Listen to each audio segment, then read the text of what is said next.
A Raw star is to get a very big push towards WrestleMania 39, plus a WWE trainee faces battery charges.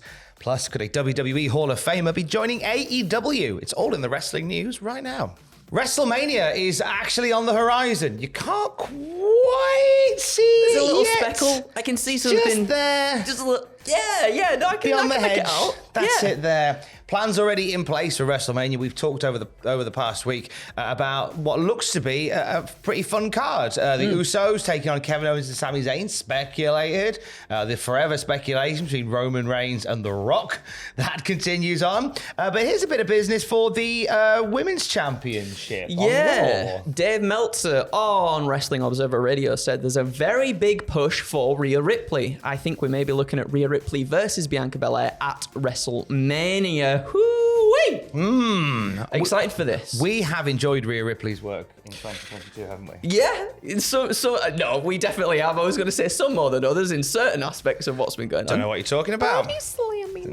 That was Rhea. That was Andrew that said that. I didn't say that. That was definitely Tom. She's been fantastic, right? And I feel like she's gone from strength to strength. We saw a little bit of a tease the other week when all the women's War Games teams were starting to be pieced together, and we got a little glimpse of Rhea and Bianca sort of having a little.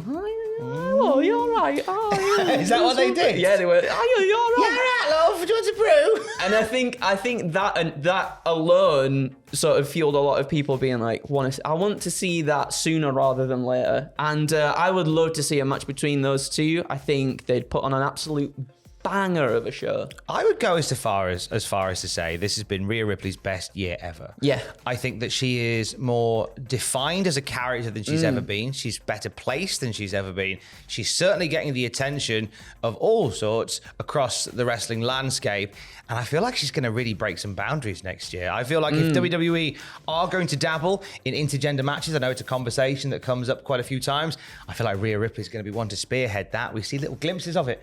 Week to week on Monday Night Raw. We do. I think she's doing her best character work she's ever done. So good morning, Rhea. Thank you.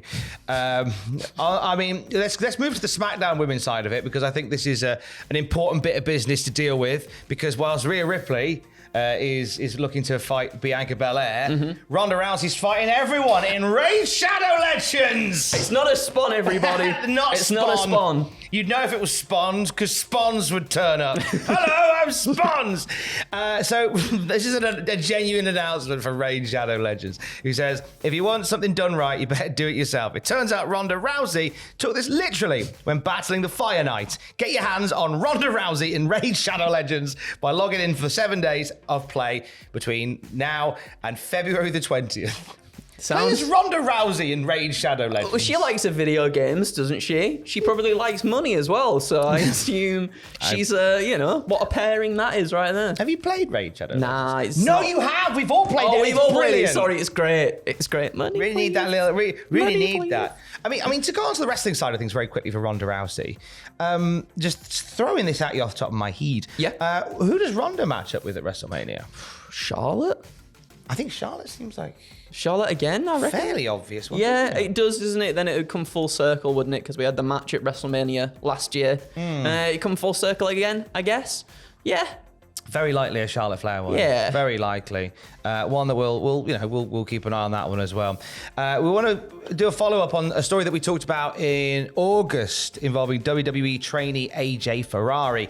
He was a WWE Next in Line recruit that was arrested following battery charges, and he will stand trial next week. This has been an update in the past few hours. He was arrested back in August, following accusations made in July. The judge told KOKH Fox 25, saying that there is probable cause to believe that a crime was committed and that the defendant committed the crime. Ferrari will appear in court for a trial next week, and we'll take it from there. And of course, we'll keep you updated at cultaholic.com.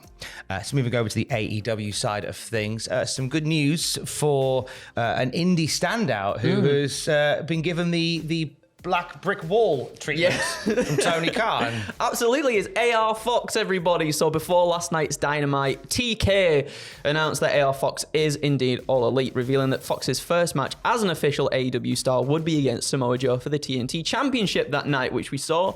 I felt bad for him because I felt like, he's just getting fed to Joe. He held his own, did our AR Fox. Very proud of the boy.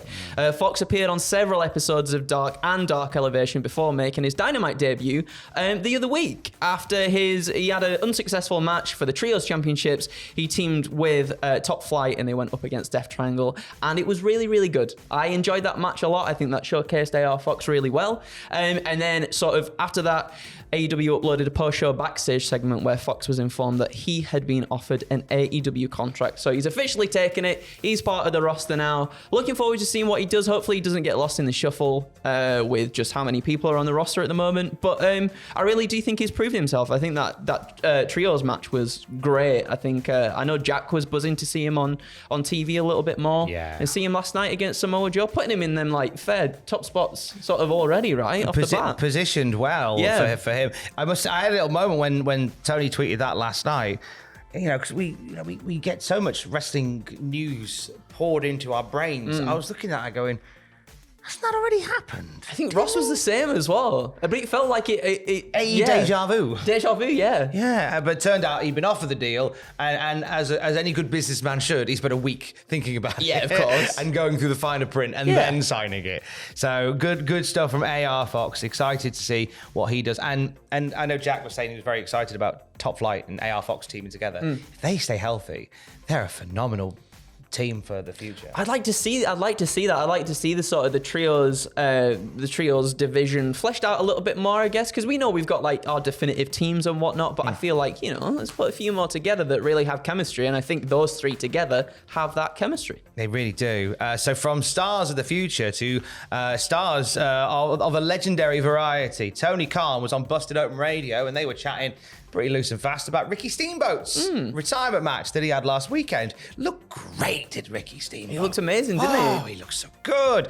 And this obviously starts the conversation of like, hey, Tony, you get the checkbook out, get him over there.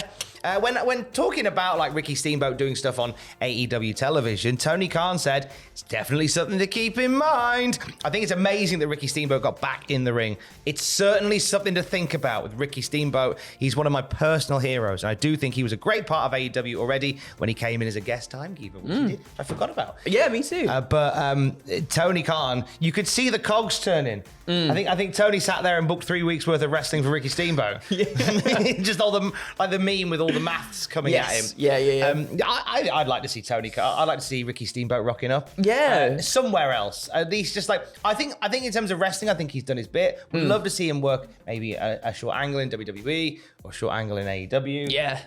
I'd definitely be down for that. Like you said, he looked in great shape, and from what I've heard as well, I haven't actually had time to watch the match and the event itself, but I've heard people say nothing but good things about it. So I think he's more than willing to still go.